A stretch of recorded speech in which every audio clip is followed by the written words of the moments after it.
Vous êtes candidat? Non, il vient de supporter Kamala. To be honest, I am realizing that until recently, I have mourned the dimming of that hope. And maybe you've experienced the same feelings, that deep pit in my stomach, a palpable sense of dread about the future. And for me, that mourning has also been mixed with my own personal grief. The last time I was here in my hometown was to memorialize my mother, the woman who showed me the meaning of hard work and humility and decency, the woman who set my moral compass high and showed me the power of my own voice. Folks,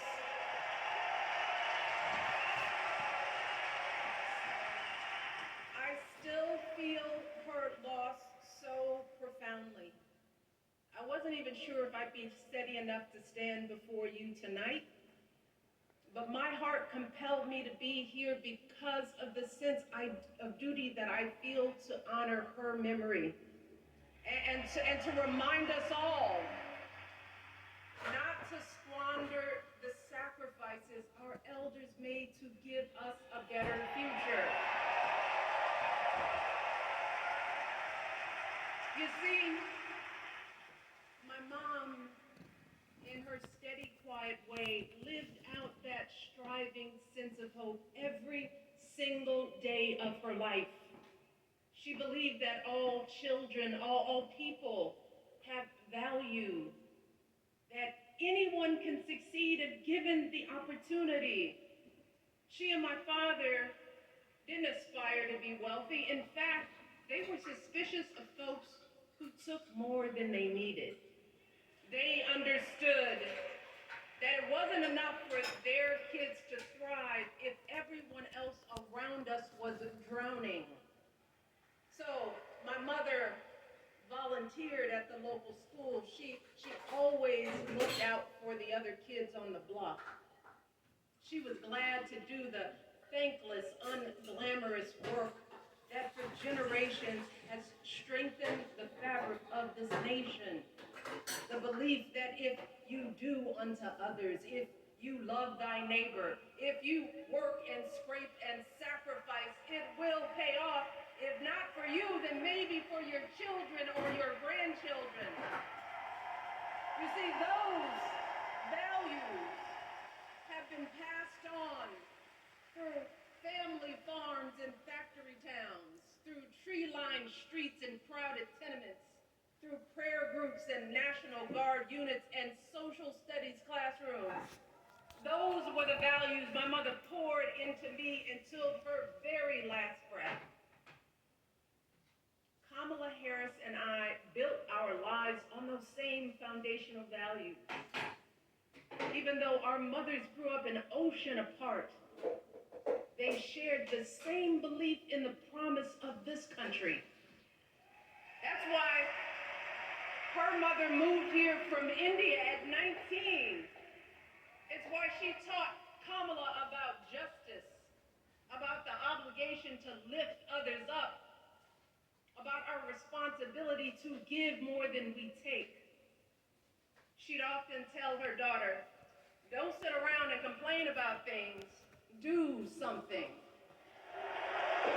So, with that voice in her head, Kamala went out and she worked hard in school, graduating from an HBCU, earning her law degree at a state school.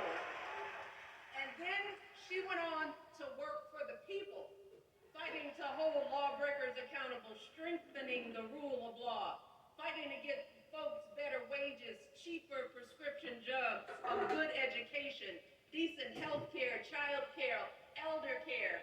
From a middle-class household, Kamala worked her way up to become Vice President of the United States of America.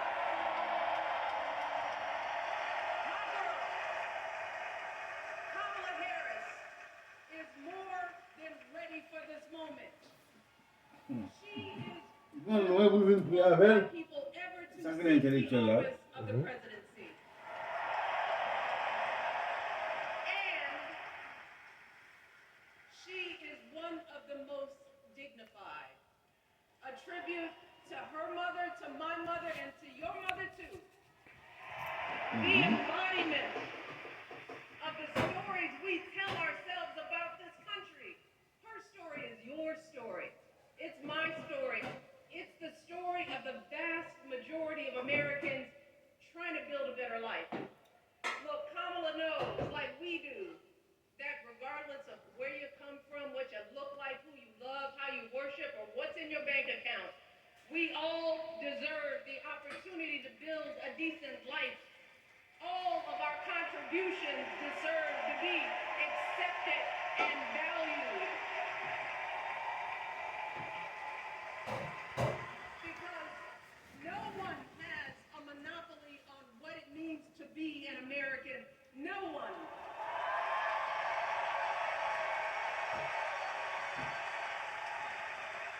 Kamala has shown her allegiance to this nation, not by spewing anger and bitterness, but by living a life of service and always pushing the doors of opportunity open to others.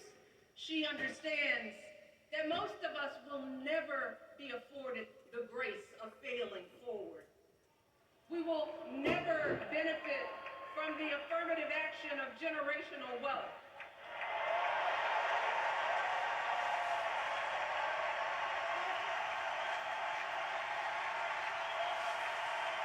If we bankrupt a business, or choke in a crisis, we don't get a second, third, or fourth chance. If things don't go our way, we don't have the luxury of whining or cheating others to get further ahead. No. We don't get to change the rules so we always win. If we see a mountain in front of us, we don't expect there to be an escalator waiting to take us to the top.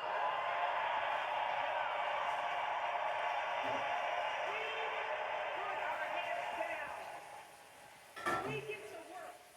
In America, we do something. And throughout her entire life, that's what we've seen from Kamala Harris. The steel of her spine, the steadiness of her upbringing, the honesty of her example, and yes, the joy of her laughter and her light. It couldn't be more obvious. Of the two major candidates in this race, only Kamala Harris truly understands the unseen labor and unwavering commitment that has always made America great.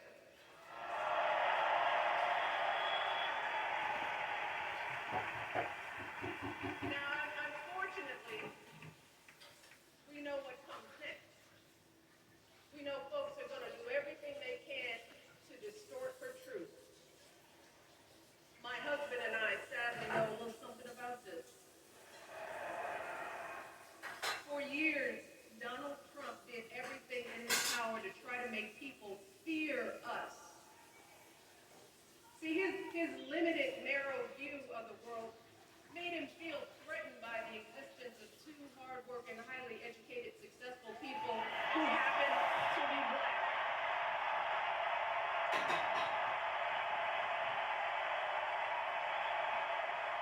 I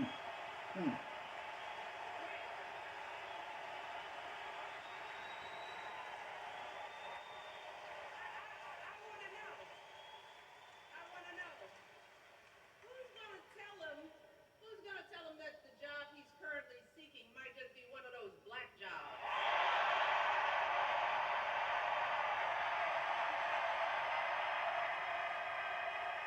It's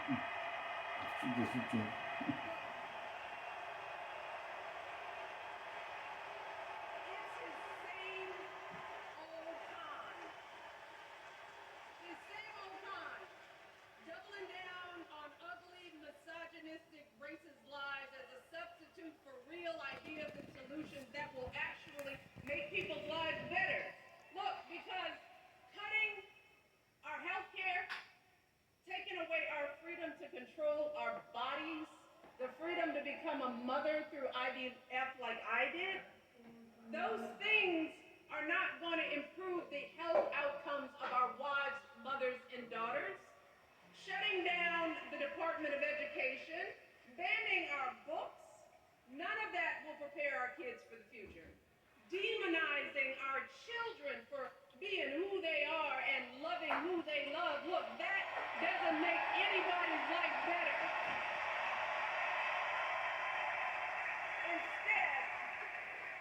Instead, it only makes us small. And let me tell you this, going small is never the answer. Going small is the opposite of what we teach our kids. Going small is petty, it's unhealthy, and quite frankly, it's unpresidential.